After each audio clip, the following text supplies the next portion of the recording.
अभी IBR की 2026 है, यानी कि इंटरनेशनल पर जो पेस्टोरल कम्युनिटीज़ है, जो घुमंतू पशुपालक है, उनके लिए एक साल निर्धारित किया है मेमोरिया ने, और जिसमें जो है 22 मार्च 2021 को भारत की सिग्नेटी है, उसमें शामिल है। और भारत भी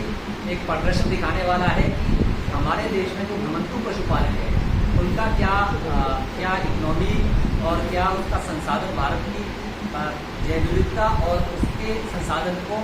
संरक्षित करने के लिए है। तो जब एक बड़े पैमाने पर पूरा एयर्स डिसाइड हो रहा है, भारत उसमें जो है पार्टी है, और कहीं ना कहीं एक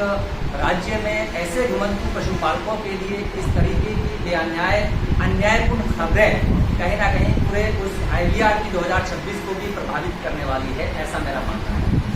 साथ में एक हम वीडियो बताएंगे, इस बार सबसे ज़्यादा फॉरेस्ट फायर हुआ है उत्तराखंड में, और जिसमें अगर आप अंदाज़ा लगा सके या फिर आप जांच कर सके या फिर आंकड़ों के माध्यम से अगर देखें तो जहाँ जहाँ वन गुजर्स है वहाँ इस बार फॉरेस्ट फायर की कितने केसेस आए हैं, तो बहुत कम पैमाने में होंगे। दो प्रैक्टिसें जो अभी अमित जी ने बताया कि जो गोजरी भैंस है, जिसका जो रजिस्टर्ड हुई है भारत सरकार में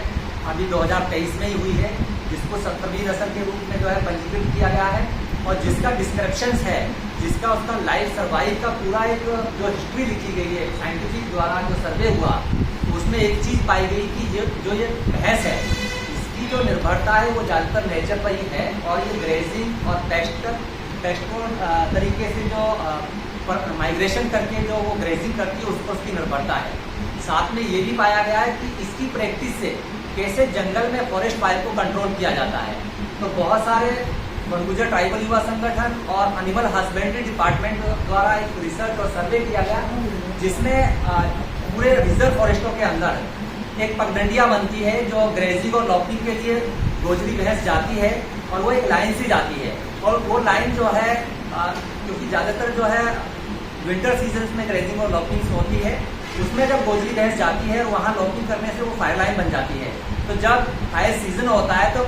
वो लाइन जो होती है वो एक पार्ट से दूसरे पार्ट में फॉरेस्ट फायर को नहीं जाती। तो एक ट्रेडिशनल तरीका रहा है, जिसकी वजह से जो है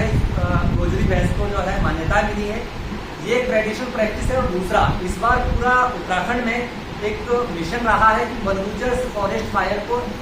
प्राथमिक रूप से कैसे कंट्रोल कर सकता है। उसके लिए सिविल सोसाइटीज़ के साथ साथ वन गुजर ट्राइबल युवा संगठन ने जो है बहुत बड़े जागरूकता कार्यक्रम किए हैं, और उन कार्यक्रमों के माध्यम से अभी श्यामपुर में जैसे फॉरेस्ट फायर हुआ तो फॉरेस्ट